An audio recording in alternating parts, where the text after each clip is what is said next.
বাচ্চা হোক বা বড়, স্কুলের টিফিনের জন্য নিত্য নতুন অনেক কিছুই বানাতে হয়। আপনিও যদি কখনো স্কুলের টিফিনের জন্য নুডলস বানান, তো এইভাবে একবার বানিয়ে দেখুন।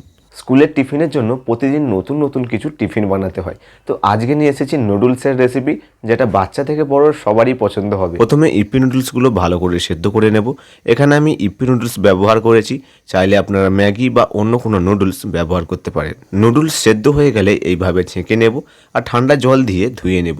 এতে কী হবে, একসঙ্গে যে জমাট বেঁধে আছে, এই জমাট বাঁধা থাকবে না, প্রত্যেকটা আলাদা হয়ে যাবে আর একদম ঝুরঝুরে থাকবে।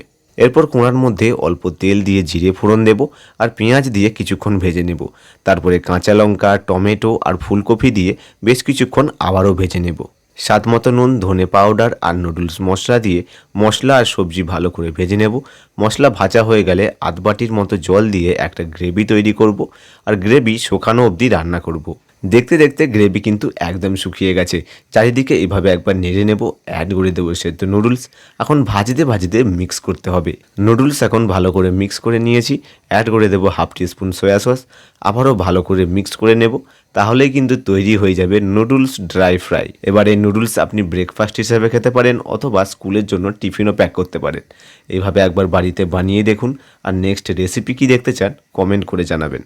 তো আজকে রেসিপি আপনাদের কেমন লাগলো কমেন্ট করে জানাবেন, আর রেসিপি ভালো লেগে থাকলে চ্যানেলটি সাবস্ক্রাইব করে রাখবেন। দেখা হচ্ছে আবার একটা নতুন রেসিপি নিয়ে।